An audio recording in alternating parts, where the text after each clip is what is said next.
Is there something unexpected going on with the Chiefs? Let's talk about that.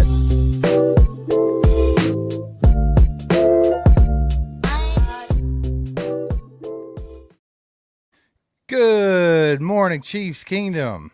It is June 9th, Monday morning. Hope you guys are having a great day. Hopefully, it's got started very, very well. And hopefully, you're not at work. You took a day off because work sucks and you don't want to be there. You want to be at home talking about Chiefs football with all chiefed up, obviously. But appreciate you guys rolling in. Do us a favor, hit that like button, share it out with a friend, do all that good stuff that you guys always do, and we appreciate you for. Mike, today we're going to talk a little bit about a man named Noah Gray. He seems to be the hype on X yesterday because of one little tiny clip where Patrick Mahomes pitches and he catches the ball. It's real simple, real to the point, and it sparked a lot of people to bring up a conversation about, are the Chiefs going to use Noah Gray more than Travis Kelce? Let me just show you what I'm talking about. We'll do that. Okay. First of all, let's start with the clip.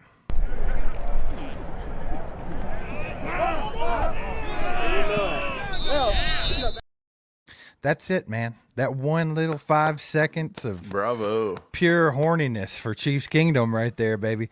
They went nuts with it. There were so many tweets and stuff about it, man, but I just cut a couple of them because y'all will get the point. This one here at Hollywood Hoops says Noah Gray is better than Kelce in 2025, but old heads aren't ready for that conversation.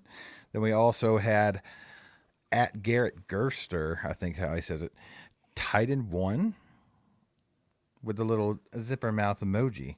What do you think, Mike? Do you think that Travis Kelce is not as good as Noah Gray in his old age? Do you think there's actually a chance that the Chiefs use Noah Gray more than Travis Kelce in 2025? I'll believe it when I see it. That's basically all I can say. No, there's no way. Travis Kelce's tight end one on this team. He's still a top. I think he's still probably a top 5 to 7 tight end in this league, even if you want to count last year as his new. Last year's the new standard, right? Oh, he's just old now. This is as good as you're going to get. He's still a top 5 to 7 tight end in this league.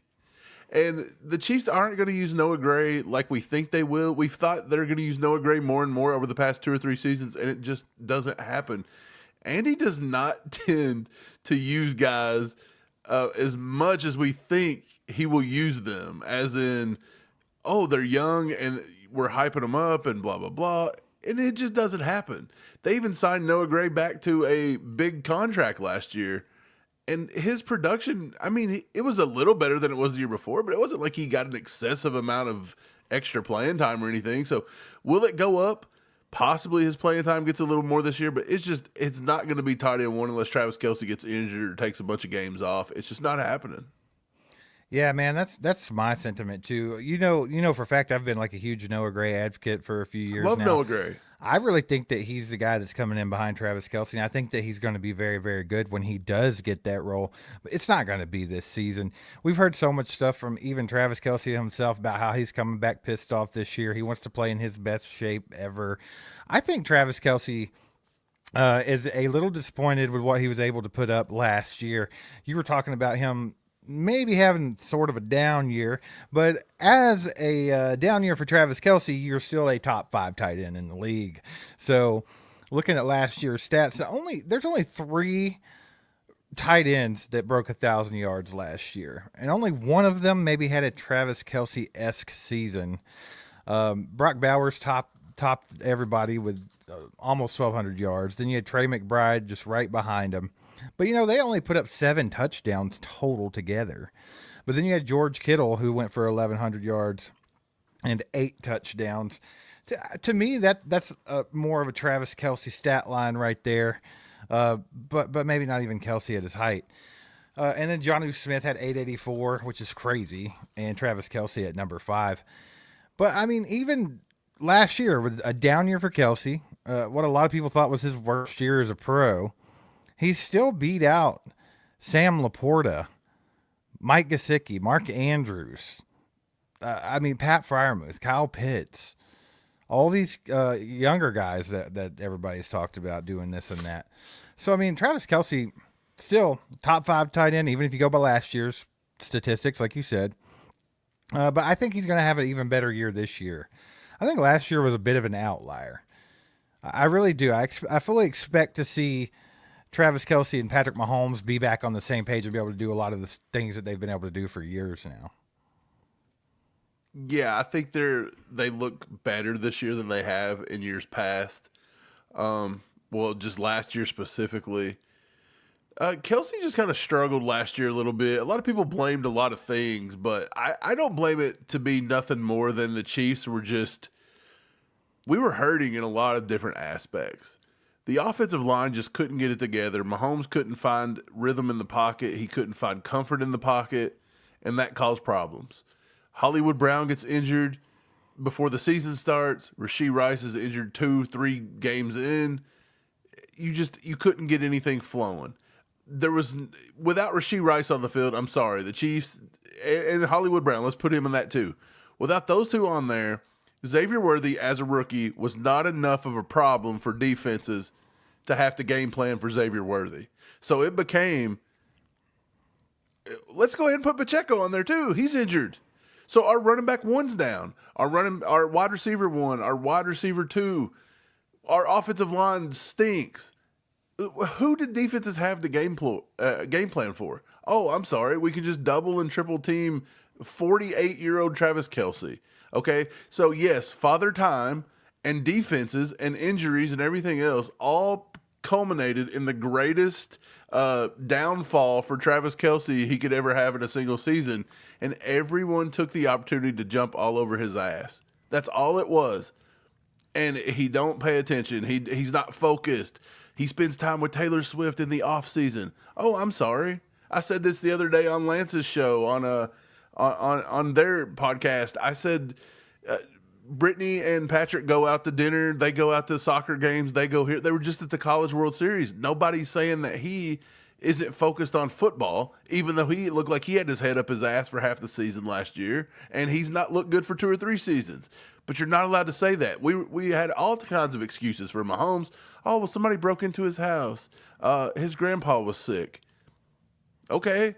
Well, why the excuses for one, but Travis Kelce people just crapped all over and said that because he spent time in the offseason with his girlfriend, it was a problem. Everybody else is spending time with their wives and girlfriends, but Travis Kelce can't do it. So it's just the weird. problem is that Kelce corroborated people's stories by giving zero effort in the Super Bowl and looking like he was lost. Yeah, I totally agree. There was a little bit of that on Travis Kelce. I That's totally what understand kind of that. sealed that for him. Like, because I agree with you. I think that it's kind of a double standard there. And a lot of people use that excuse for Travis Kelce. But even I started to think it towards the end of the season. And then in the Super Bowl, Hey, just watching him stand around with his thumb up his ass. in the Super Bowl. So not just Yeah. Travis Kelce. Like the entire team looked like they just went out there and was like, hey, happy to be here. Let's go sit on the sideline. And they should have bought a ticket.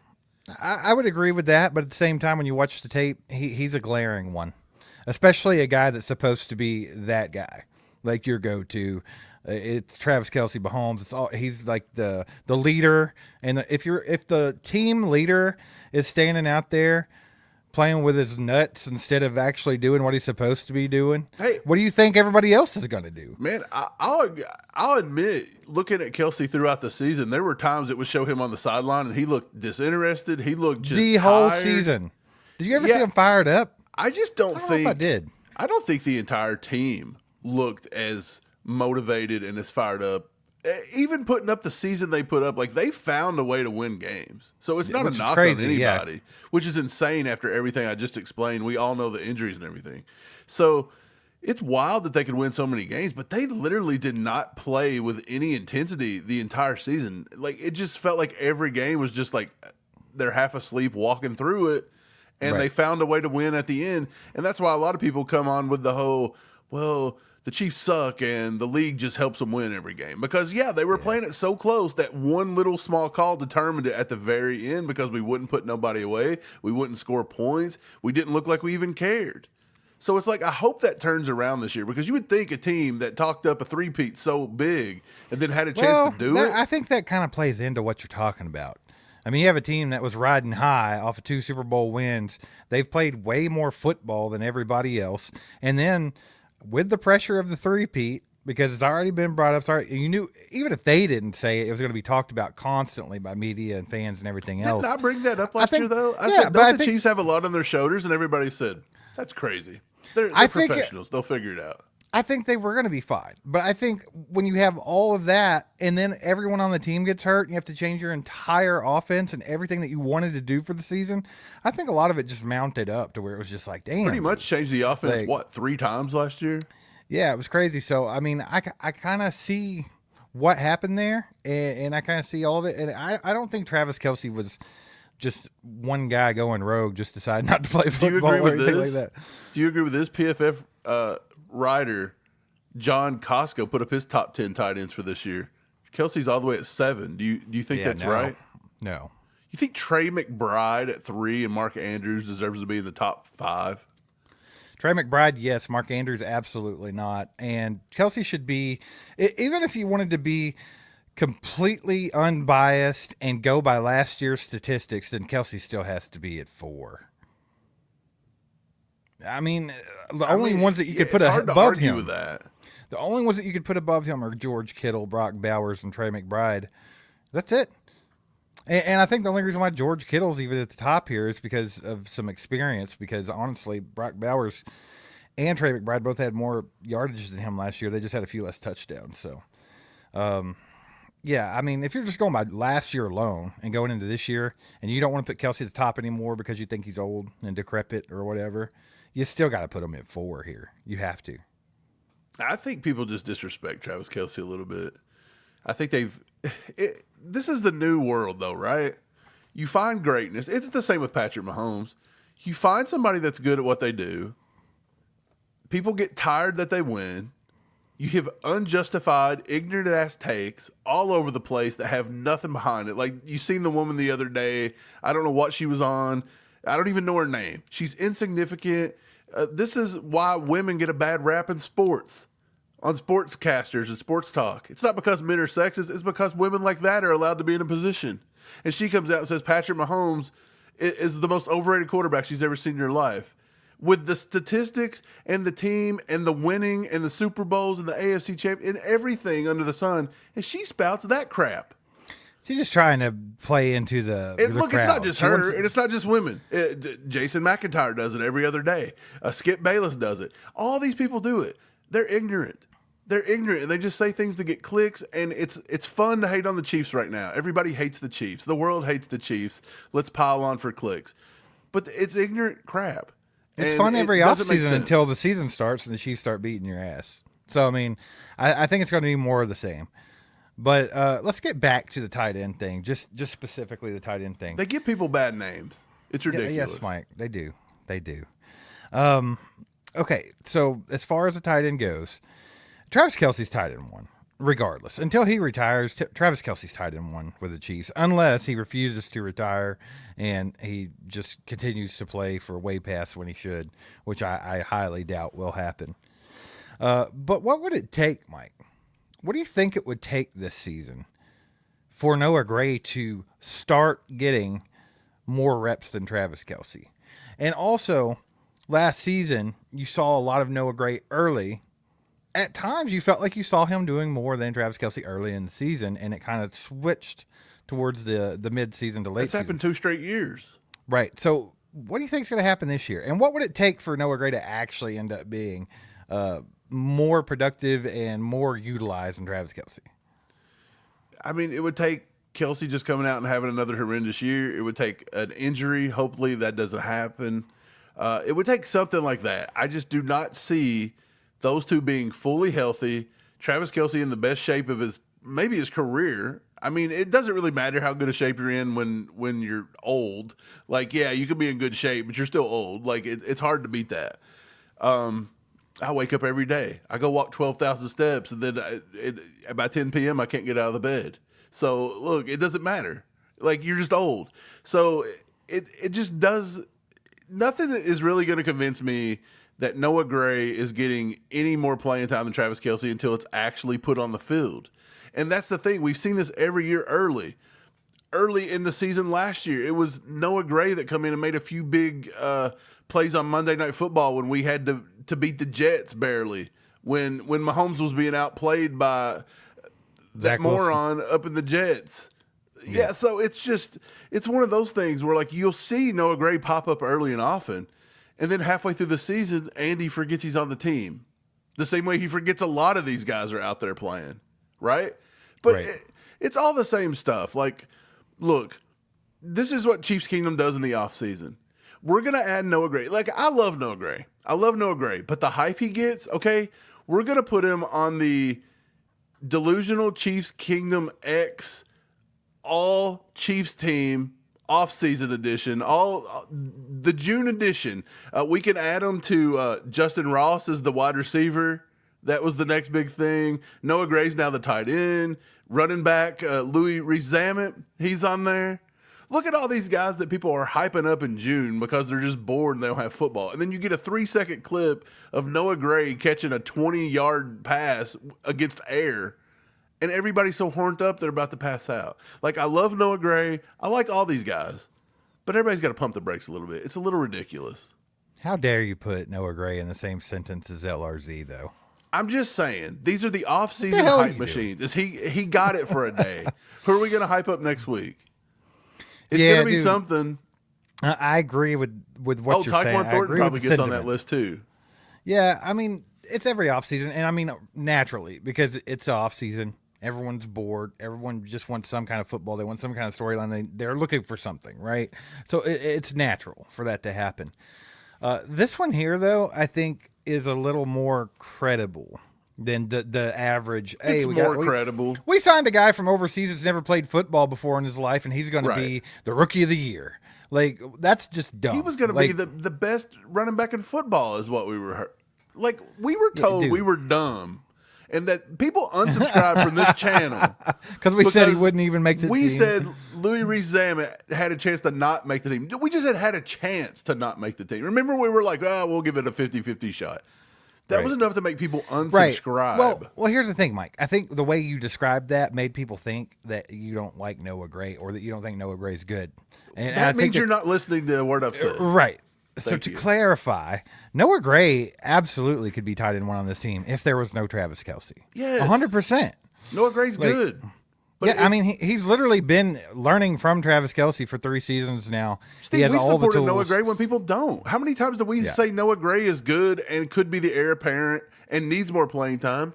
And people tell us we're crazy and Noah Gray's washed and why is he on the team? Like, we've heard this for years now. He's washed 3 years into the season. We've heard the dumbest stuff about this. It just, you can't win. You say one thing and people complain, you say the other people complain. So I don't care what anybody thinks. Right. But Noah Gray, this one's a little bit more credible, right? Because Noah Gray is going to be that guy eventually. It looks like the Chiefs it's are more credible. credible. Too. But look, it very well could be Noah Gray does the same thing he does this year. And then maybe Jake Brenningstool emerges out of nowhere. Maybe Jared Wiley emerges. Maybe the Chiefs sign somebody out of nowhere, and then Noah Gray just goes off into oblivion and never does nothing. That's a very big possibility. What if the Chiefs were to draft one? That's what I'm saying. Like, it's not guaranteed that Noah Gray's your future here either. He's not really done enough to make I think that apparent. I think they were banking on that, though, in case Travis Kelce does dip out or whatever. I think that's really what they're banking on. I mean, they just extended him for 3 years. Gave him a pretty good contract. Hey, he's a hell of a backup plan, Steve. Yeah, but pump the brakes on saying he's better than Travis Kelce. Yeah, of course. Now, here's the thing. When does that become a thing, though? Because eventually, if Travis Kelce sticks around, he plays this season, and then he's like, you know what, I want to play another year. And if it were to go crazy and even further and he wants to play another year. Okay, so you're talking about a 36, 37-year-old tight end who's not playing up to the caliber that he used to. But how long do you just keep giving the job to Travis Kelce with guys that are fully capable? But Travis Kelce determines when Noah Gray becomes tight end one. When Travis Kelce can't play on the field to a high level, that's when Noah Gray does it. If Travis Kelce can't accept that and he just keeps coming back for another year and he's 56 years old trying to be tight end one, of course you're not going to get it. I would agree with that.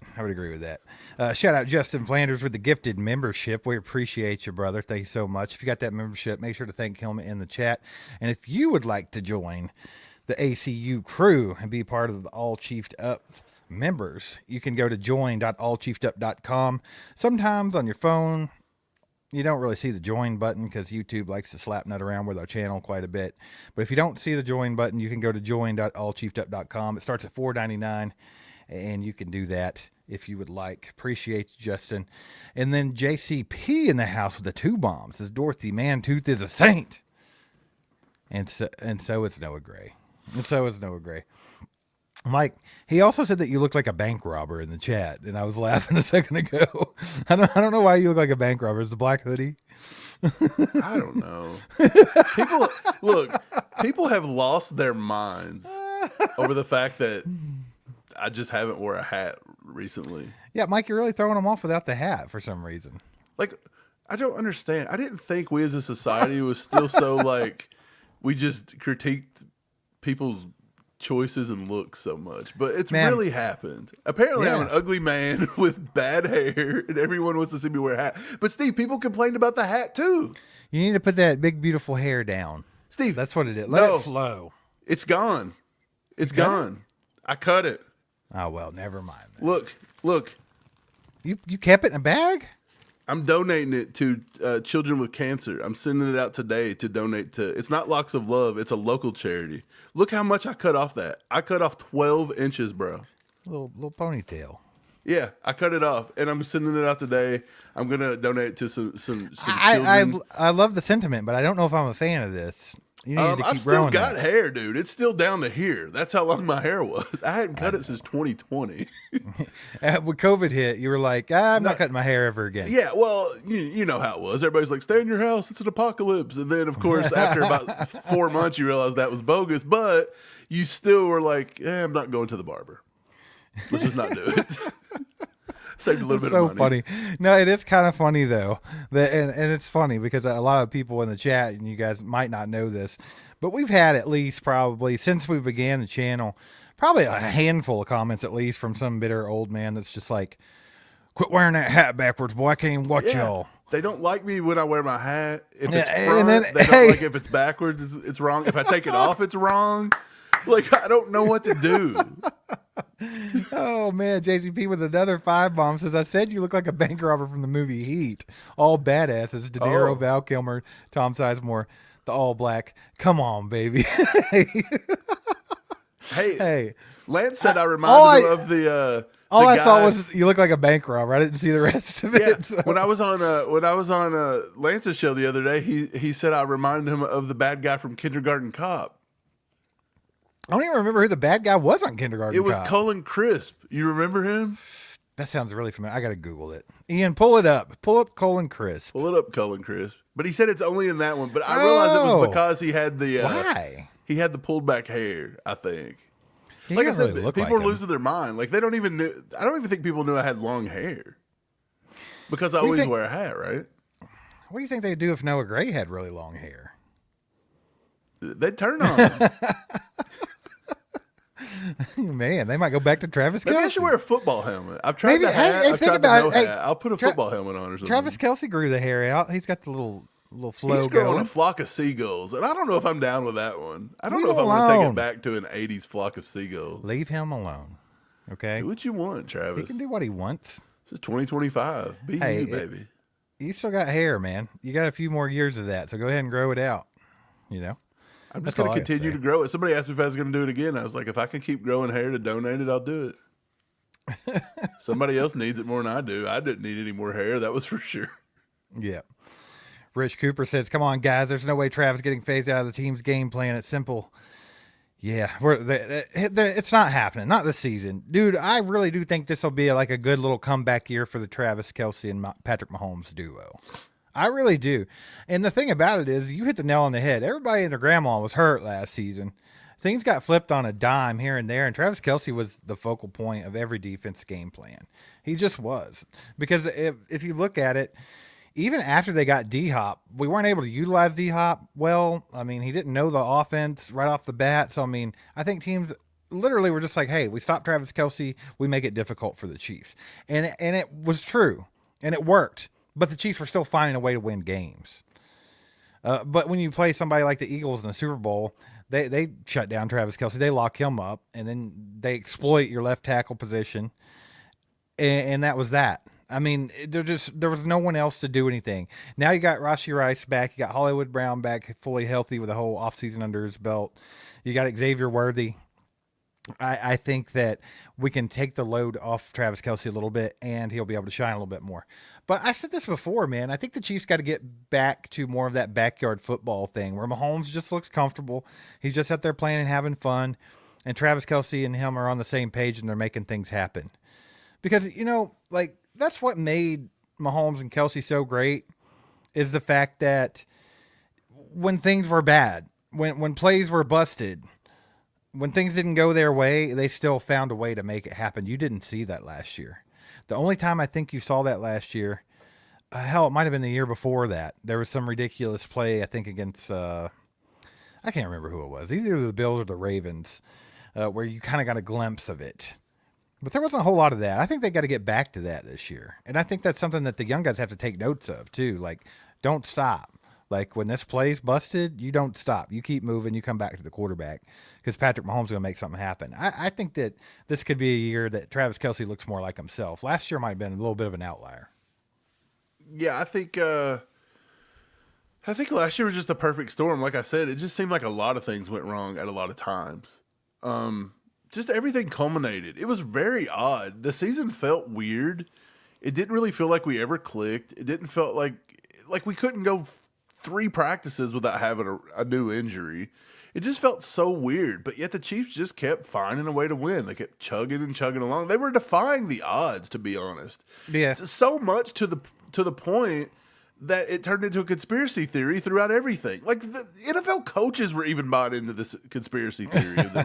Like, that's how we got in their heads so much last year because the Texans came into the playoffs thinking that they were going to get bad calls. They come in with a built-in excuse. Yeah, they did. What a bunch of losers. And their coach got up there and literally cried a river. Like, Justin Timberlake would have been proud. Okay? Just up here crying. Like, here's his little violin. Just up here just giving us hell on the mic, Like, yeah. Somebody should have, like, put auto-tune on it and remixed his cry. Like, we could have put it on the Billboard Made it Top a good 100. little song. Make it a good little song. It was ridiculous how stupid everybody was last year. And I'm curious. I'm sure it's going to go on this year. The Chiefs will come out and win their first game. And I can't wait for it. The end of the world. I can't wait either. I love every minute of it. I love when everybody goes completely. You mentioned last year about, we grabbed D-Hop and different things and we couldn't move the ball and, they were still game planning on Kelsey and this and that. I think it was obvious, like, is it really tough to game plan against the Chiefs? Like, even with a guy like D-Hop, is it really that tough to game plan against the Chiefs when you know that, like, Andy Reid is not even going to use the people he has? Like, there were times that we wasn't using D-Hop so much that people come up with an asinine excuse that we were just trying to save his plays for draft picks. Yeah, dude. You remember that whole, 4 weeks? Yeah.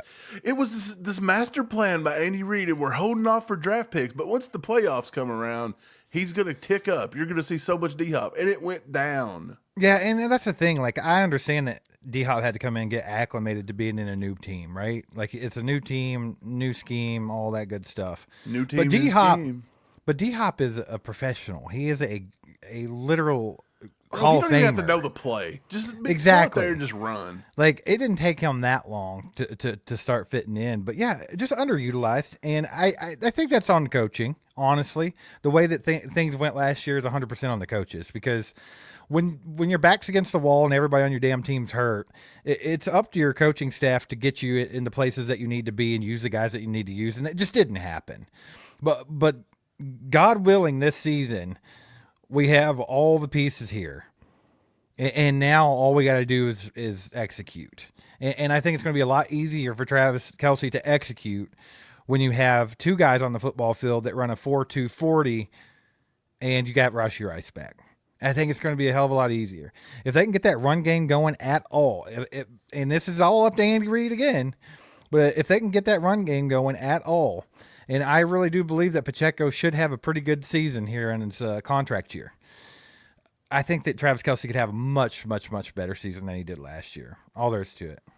Steve, it's all up to Big Red. It's all up to the coaches. Like, what do they want to do? What do you want to do? How do you want to game plan? What do you want to like? This kind of goes into it as well. This became a big thing this week. This stat was posted up. Went wild. Patrick Mahomes 45-2. That's not an error. 45-2 in games where his average time to throw is under 2.8 seconds. Right. By Scott. Steve, what does that tell you? That we could have won the Super Bowl.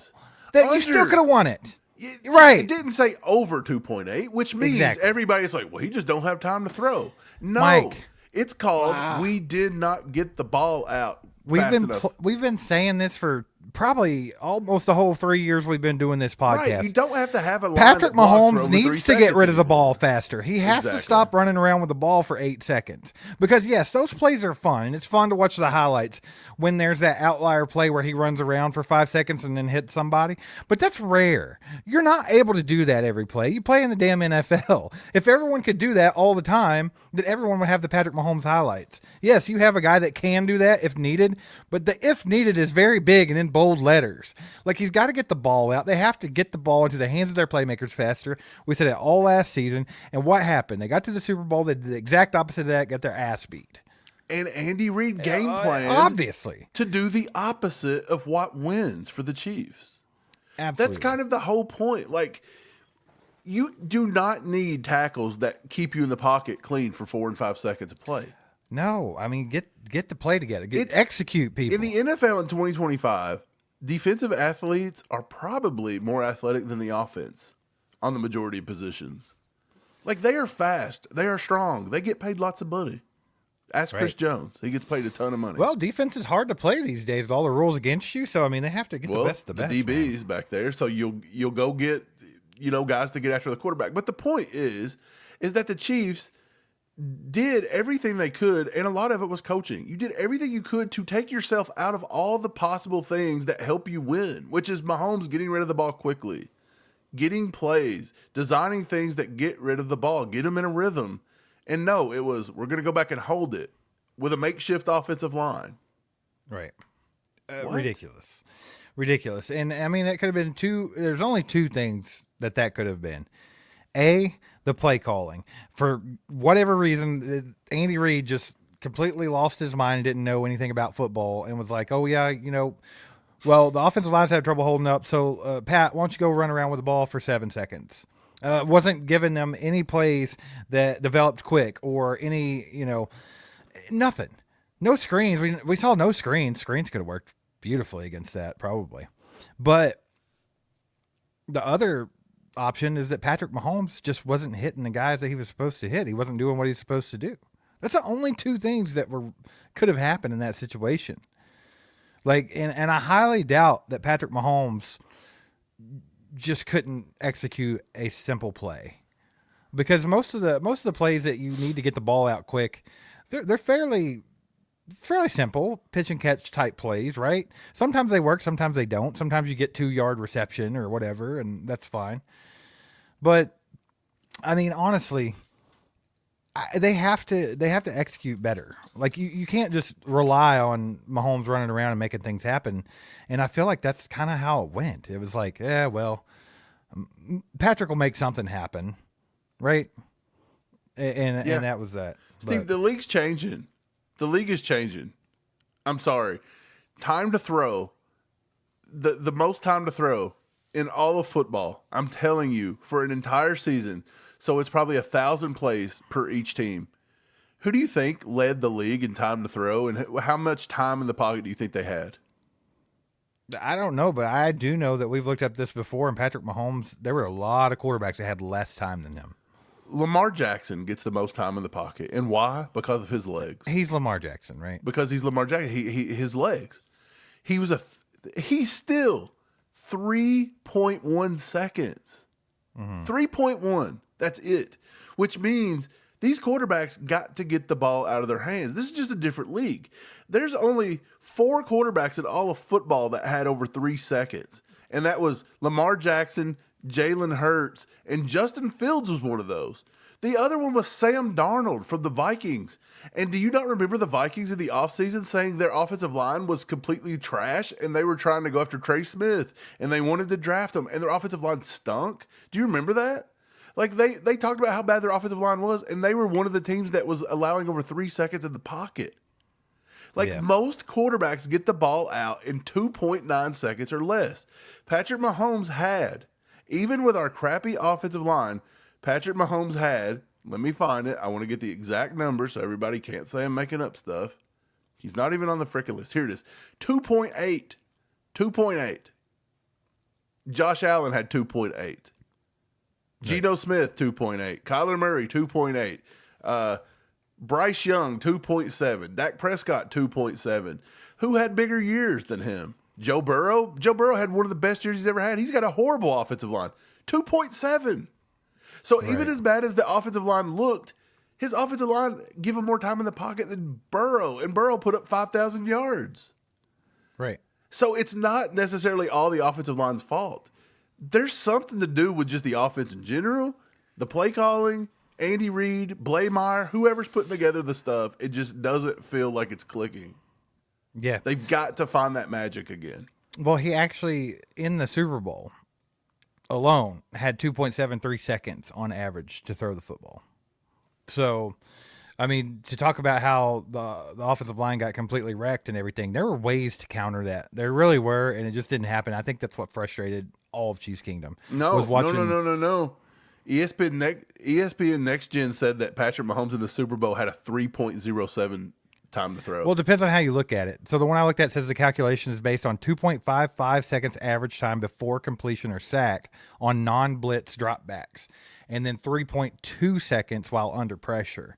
So they did an average of that, and they're saying that he had 2.73 seconds. That's how they came up with theirs. Next Gen says 3.07, said Jalen Hurts only had 3.3. So Jalen Hurts only had 0.2. Well, 0.3. So what's 0.3 seconds? Literally like a blink? Yeah. Like that's your difference. Yeah. Patrick Mahomes' aggressiveness number was a 15 compared to Jalen Hurts' 22. Like, I get it. That's definitely a factor. That was a huge factor that Mahomes felt uncomfortable because It was 100% a huge factor. Yeah, but of that course. cannot be something that Andy Reid plays into. And you Absolutely. played into it. Like, there are ways to win these chess matches, and the way to do it is not to sacrifice your queen every play. And that's exactly what they were doing. It was stupid. Steve, like what a damn good analogy. Adjustment. I know. You sounded like a smart gentleman. What about that? You're talking about sacking the queen? Like, that was a good analogy. Did you read that somewhere? Did you make that up off the dome? No, man. Right off the dome. Did you pop that off the dome just now? At 11:42 a.m., you popped off that analogy off the dome. Oh, Flip with the five bombs. What's up, fellas? I could somewhat agree, y'all, but I can't get myself to blame our future Hall of Fame quarterback instead of putting more pressure on our young wide receivers. Nobody can, Flip. Nobody can stomach the fact of having to put any blame on Patrick Mahomes. They can't do it. He's unblameable. Yeah. Well, here's the thing. Last season, I think he carried a lot of the blame. And then I actually saw in the chat, I think it was Witchy that was like, hey, D-Hop wasn't the savior we all thought he was going to be. And the problem is, you didn't use him, right? That's tough. It's like saying, hey, man, I went out and bought a new car and it was just complete trash. And it's like, how many miles you put on it? You're like, 7. I mean, well, how do you know? So a lot of people want to bring up the fact that he missed that catch in the Super Bowl that could have maybe potentially been a touchdown, right? Yeah. Well, first of all, the game was out of reach at that point. That was you were grasping on by I mean, the ice was thin at that point. And there was a few during the year he dropped that was a little uncharacteristic. Well, here's my thing. Here's what I was going to say about that. First of all, D-Hop don't really drop balls, so it is kind of uncharacteristic, like you said. But when you're only getting 2 targets a game, at a guy that, honestly, by the time that he got that target in the Super Bowl, any other team would have probably done hit D-Hop 6, 7, 8 times before that. And it's like we didn't even not one time design a play to get the ball into any playmaker's hands. Anybody. Patrick Mahomes didn't throw no 50-50 balls over the D-Hop. If he did, they were probably in the dirt. So, I mean, it's just like you can't expect a guy to come in and save the day on the one play you decide to use on that game. Like he's got to be part of the offense. Steve, And honestly, we've talked more about of a this decoy. before. This is why receivers and stuff really don't want to come to KC anymore. There's really no Yeah. we're not the ones that will just feed you the ball over and over and over. You have to play within the Andy Reid offense. You have to be a big time team player. There's going to be times where Justin Watson's going to get more targets than you, and you've got to sit there and stomach it. Right. Like that's just the way it is. But that happened with D Hop. How many times? I bet there was a game where Sky Moore probably had more targets than D Hop. Ian, look I that don't know up. about that. But I look, don't know about that. That's just Hey, something that happens. So that's why Yeah. players don't like. You will look whether it's a lot of people think these guys are machines, but these are NFL players, and D Hop is a Hall of Famer. He probably gets frustrated deep down. He might not be showing his ass on the sideline, but he probably is frustrated. He's probably half asleep because he knows the ball's not coming to him. Right. Right. Like we just Yeah. we expect these guys to perform on a dime like that. It's like, but they are all human and they have those emotions. And I bet D Hop is just as frustrated as everybody else. I guarantee it. They I all guarantee get frustrated when they're not being used. So that's what I'm saying. That's why they don't want to. Why do you think D Hop probably? I don't know if Brett Veach offered him a contract or something, but we talked about this in the offseason. We were like, if you're D Hop, do you want to stay here knowing what the Chiefs did to you? They went out and traded for you, and they did not use you. And did not if you feature think at about all. it, he signed for like $5 million with the Ravens. So that tells me right there that the Chiefs could have easily had him back if he wanted to be here. Exactly. I don't think that was. I think that you're right. I think that he didn't like the way it was. I mean, and here's the thing. Steve, And at then the end of D-Hop's- the season, hey, if somebody said you got to sign Juju or D Hop, who would you try to have signed? absolutely, you take D Hop in a heartbeat. But here's the thing: to D Hop's defense, though, he didn't cause trouble about it. He wasn't cancer in the locker room. He was still a good teammate. Yeah. He freaking took Xavier Worthy under his wing and made him break out towards the end of the season. I really think that relationship there helped Xavier Worthy a lot. So, I mean, props to D-Hop for doing the professional thing, not throwing a hissy fit, and then just leaving when you had the Right. opportunity. But at the same time, holding all that in, Yeah. shouldering that emotion Yeah. and everything, you're going to make mistakes on the field. I think you've seen it on the field. Yep. I think so, too. And if they're not going to use him, if they were literally going to use D-Hop the way they were using him last year, then who cares if he's here or not? Which is why he left. He thought he was going to get more targets, and he will get more targets in Baltimore. Yeah. Look, Lamar Jackson will absolutely use him. Jim Harbaugh will use him. What's more egregious to you? The fact that they got two, like, there were two guys on this team that I really wanted to see win a ring.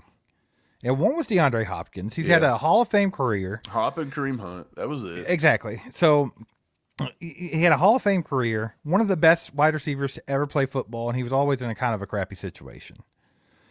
And he even said when he came to the Chiefs, man, it feels good to actually be able to play meaningful football. So it'd been that long since he even played a game that mattered, right? And then when he got to the games that mattered, he was phased out completely. Okay, same with Kareem Hunt. Kareem Hunt obviously kicked off the team, cut with all that other stuff. Had to watch his team go on to win several Super Bowl rings. You had the video of him talking to the police officer in Cleveland and crying, basically saying, hey, I screwed my life up. I should have been to the Super Bowl coming up, blah, blah, blah. He makes his return, kicks ass all season long, and has his chance at redemption. Which one's more egregious? The fact that they didn't use Kareem Hunt whatsoever, or they didn't use D-Hop ever? Like, what do you think? Which one's worse? Dude, I think they both got an argument there to claim.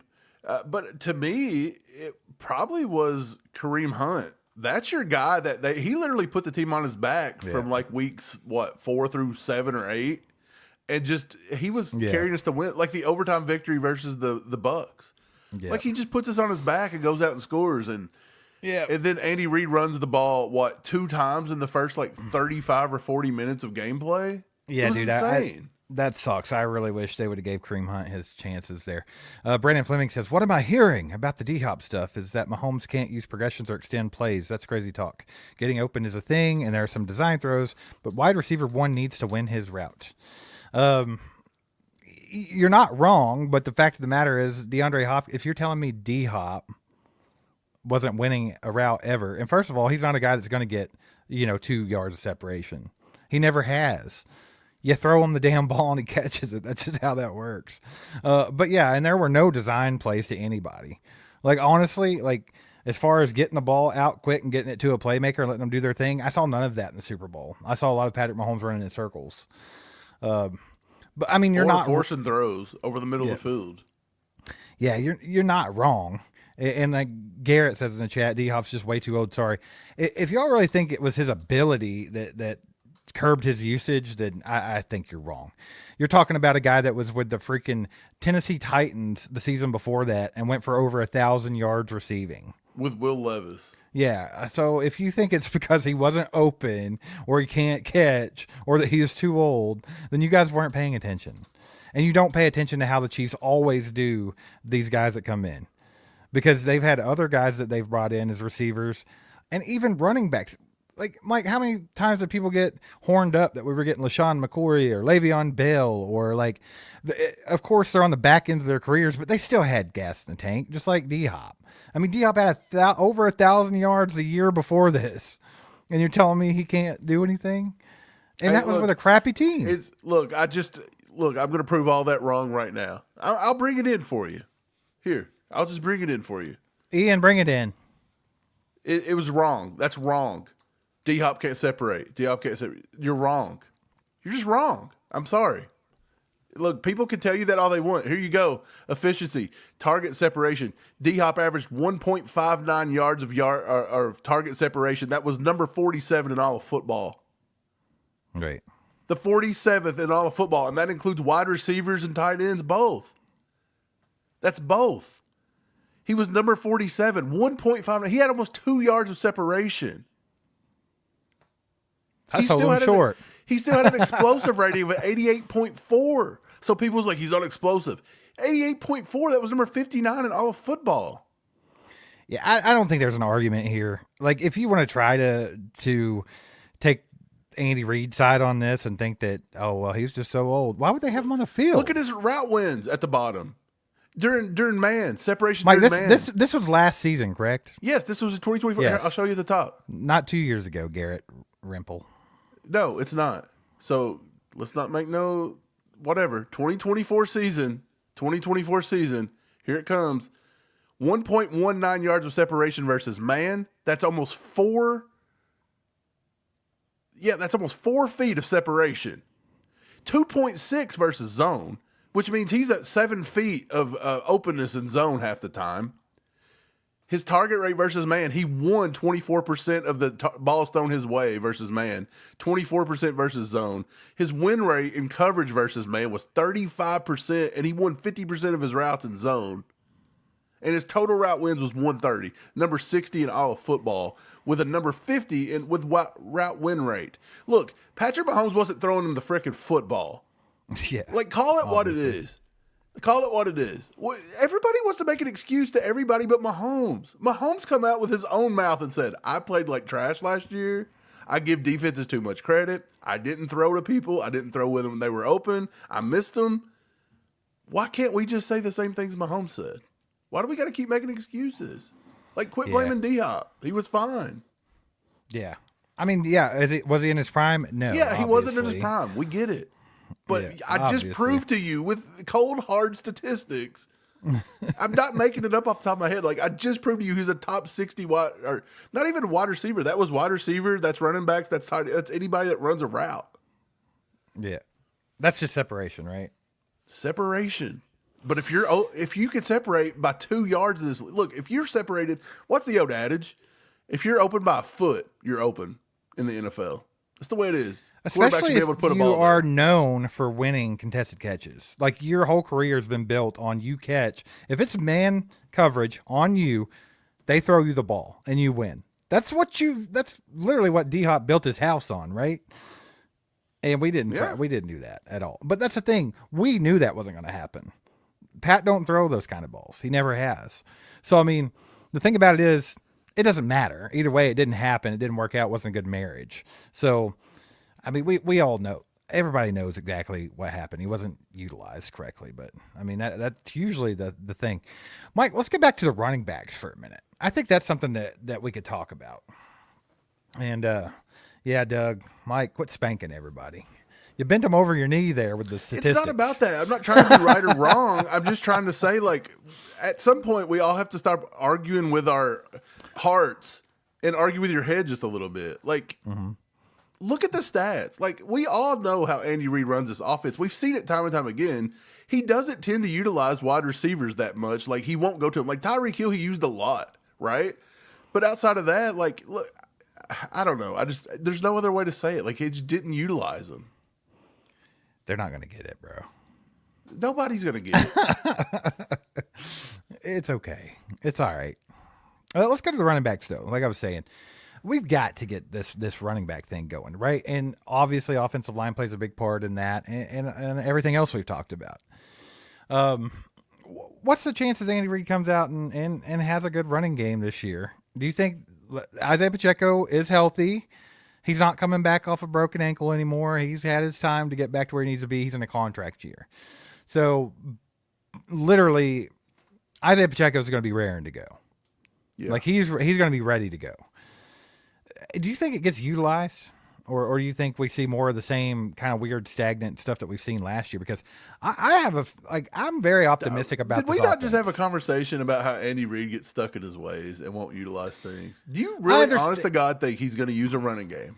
If we had Saquon Barkley, I bet the guy doesn't get 15 carries a game. Right. But does he use it enough to even help? Like, that's the thing. And I do think we're going to have to find out. Andy's going to have to adapt. I'm optimistic about the offense this year, and I think as long as everyone can stay healthy, I feel like they could have a good balanced offense because you have enough weapons that can catch the football between all the receivers and Kelsey and even Noah Gray to be able to do a lot of different things. And if the offensive line can hold up at all, and that's the thing, I honestly think in the run game, like that was a big misconception. The one that gets you going all the time last year was when everybody came out with the fake thing that like, well, they don't run the ball because they had to put Joe Thuney out to tackle and Mike Caliendo at guard, which we busted that myth. The right? funnest myth I've ever watched everybody fall for. And that was just a lie. They literally, that was a storyline. Put that out, but they actually manipulated and pick and chose stats throughout the season. They wasn't doing full stats. Like they literally were like from week 6 through 7 and then put that out as fact. Ridiculous. Yeah, dude, it was bad. No. There was really no difference, honestly. Like if you went and looked at it, there was none. It was like none. 0.2 yards a game. Yeah, so basically 0.2. nothing. What was that? What's 0.2 yards, Steve? Like at 3 inches? No. It'd be like well, let's do the math here. Why'd you ask me like I'm a damn calculator? calculator? A yard is 3 feet, Steve. That's 36 inches. So 0.2 of that would be like, I don't know, like 2 inches maybe. I don't know. I'm not a mathematician. But the point is they lied to you. What if it took a Blue Chew? You got that rocket on you, baby. No, I think he's got that needle on him. Needle on him. No, man, no, for real though. I'm optimistic about the offense because I think if they can stay healthy, there's a lot more options this year. Last year it was like everything was, off the cuff. Like we have to figure out what to do here because all of a sudden the guy that we were going to focus our offense around, which I honestly think was Hollywood Brown, believe it or not. That's what they were doing in the offseason. And he went down. So it was like, oh, well, we have to adjust. And they adjusted well to that. They started going to Rashee Rice, and he was killing it, dude. If you haven't seen my short that I released about Rashee Rice, it upset people for some reason. I don't understand why it did. But Rashee Rice on the trajectory he was on. Very sensitive. Before he got hurt, Mike, the trajectory that Rashee Rice was on would have landed him between Jamar Chase and Justin Jefferson and top receivers last year. He was leading the league in every metric, wasn't he? Through like 2 or 3 weeks. But apparently that makes you delusional. If you take those stats and you say, if Rashee Rice could have stayed on the same trajectory, he would have been here. That's actually delusion. a fact. If you say, exactly. You stay on the same trajectory. If you would have said, he will 100% stay on that same trajectory, then that is projection. Yeah, dude. English is a tough subject for a lot, and comprehension is I think they should start teaching that in school. I think comprehension and listening need to be like a thing because people can't do it. It's not a thing. It's not a thing. But no, Rashee Rice,